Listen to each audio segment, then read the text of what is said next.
of production that can come out of some of these systems with certain items that lend themselves to a vertical kind of a production, it's unlimited how quickly those will ramp up and become a part of this food system that we're eating. And again, doesn't displace everything or every crop. These are commodity-specific technologies that allow for the production of fish in a building, the ability to take, it's funny, some of these pictures you see up here talk about just growing things in places you never thought you could grow them, or on places you never realized would be readily available in an urban area, in a peri-urban area, or out in the middle of a desert, and suddenly food production for that enormous amount of new consumption. We're not talking about grains here.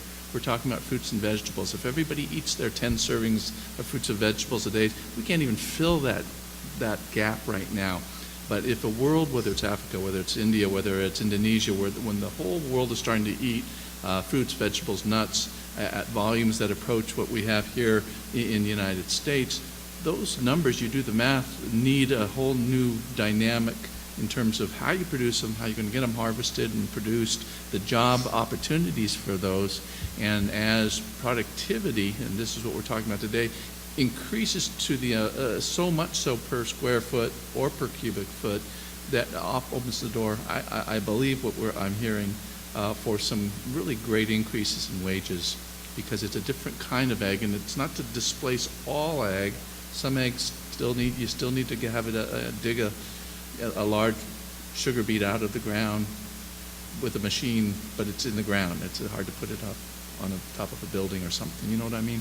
So we've got great opportunities here, and the dynamic is trying to envision where that's going to be and then prepare for that. Thank you. Well, time is running short. I asked Sham, we have time for one more question. And of course, Sham Hansby, probably the most controversial question, but we'll take it on anyway. With the increased demands put on local ag companies regarding minimum wage and overtime laws, how has the Monterey Bay Central Labor Council helped to support the labor needs of our leading industry on the Monterey Bay area? Has the Labor Council helped or hampered this leading industry? So obviously, Caesar, why don't you lead off and we'll jump in. It kind of depends on what we consider the industry. Because as the Monterey Bay Central Labor Council, we represent workers. And as part of the National Labor Movement, we represent workers with a union and without a union. And when we understand the cost of living, because we live it all, especially in Monterey County, where it's one of the most expensive places to find housing, the challenges that we're facing, like communities like Salinas. I remember a quote by Father Boyle that started Homeboy Industry in Los Angeles, saying the best way to stop a bullet is with a good job.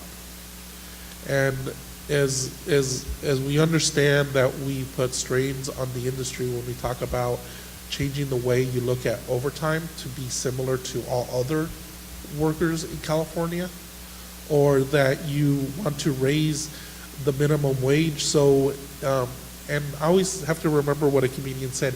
You know what a minimum wage is? Is that if your employer had the opportunity, he would pay you less. That's what a minimum wage is that you can't trust the industry to pay you more. The $18,000 to $22,000 a year jobs have put strains on our community, and we're trying to change the standard of living for the workers that work in agriculture. My goal is to bring up the standard of living of agricultural workers and those that support the industry, so we have more parks, so we have better standard of living, so we have better education systems. Because I know that Ray Corpus, the city manager of Salinas, would have a different role in a city if he had $1,000 per resident instead of $500 per resident.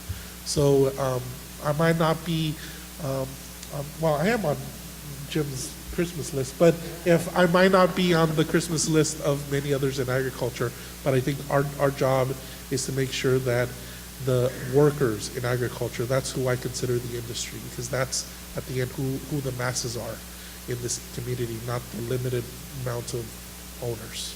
So hopefully that answered the question. Anybody care to comment or Thoughts? respond? I mean, as managing, our workforce and understanding again, like I said initially as well, during my part of, in talking about the valuable asset that our worker is, and we've worked with organized labor in one fashion or another. I mean, it's a necessity. It's a necessity in what we do. Because it keeps us, and those folks that are wanting to do it the right way, doing it the right way, and treating the worker well, and understanding what they need, and continually progressively move forward with that. Minimum wage, and overtime, and a lot of paid sick leave, and vacation benefits that are being offered, and all these different increases that are taking our labor costs from, what used to be in your high teens to grow an acre of strawberries into now it's in your low 30,000 per acre, and it's going to continue to even get higher.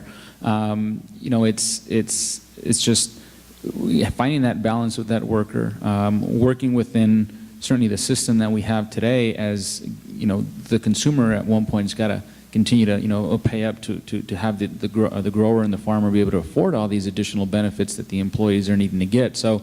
I mean, we look forward in making sure that we continue to value that worker, or be out of business, because employees will not want to work for somebody who treats them poorly, not a safe environment, not valued. It just won't happen. Thank you. All right, well, that concludes this portion of Greater Vision. I asked Dr. Mary Lou Shockley to come up here with me to help wrap it up. Mary Lou? I'd like to thank the panelists as well as our two guest speakers today for coming. I know, AG, you had to come a little bit of a trip here today, so thank you so much for coming. And Brian, maybe not as long a trip, but thank you for coming, for being our guest speakers. And the panelists, thank you so much. It was very, very informative today. And we really appreciate you taking the time to be with us. Without further ado, we have a few little gifts here that we'd like to pass out. I'm going to let our young ladies do that. And I'm going to just ask, we're going to give them a round of applause. And I've got a couple of other people to thank. Thank you so much. Go ahead and pass the mic. In addition, I'd like to recognize the people that helped us really organize this.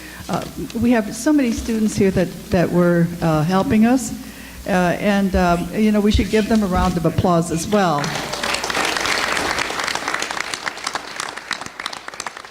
And in addition, we've got, I think Sumador went to teach right now, but with Susan Marsalis, well, certainly we need to recognize you as executive director of the GSAF, the Growers Shippers Association Foundation, and we have a gift for you. Why don't you just stand up and help us celebrate this as well. Thank you so much. And last but not least, I'd like to also ask, we'll have all of you students especially take advantage of the expo exhibitors that we've got today. I'm going to just list them off. They're located around this building. Monterey Drone is here. I think we saw them out in the foyer there. Tanamor and Antle is here today. Measure to Improve is here, so please drop in and see them, as well as Wexus Technologies. Our athletic center is here today. Hartnell College is over in the corner. And we've got the Western Growers Center for Innovation and Technology here, as well as the IIED from CSUMB. So please drop in and see everyone. That's part of what we had planned for you today. This will give you a chance to understand some of the groups that represent technologies in ag, as well as some of the companies. And without further ado, do you have anything to say? Let's give a round of applause to Mr. Jim Bogart. Okay, I think on that note, we'll just call this a close. Thank you so much for coming.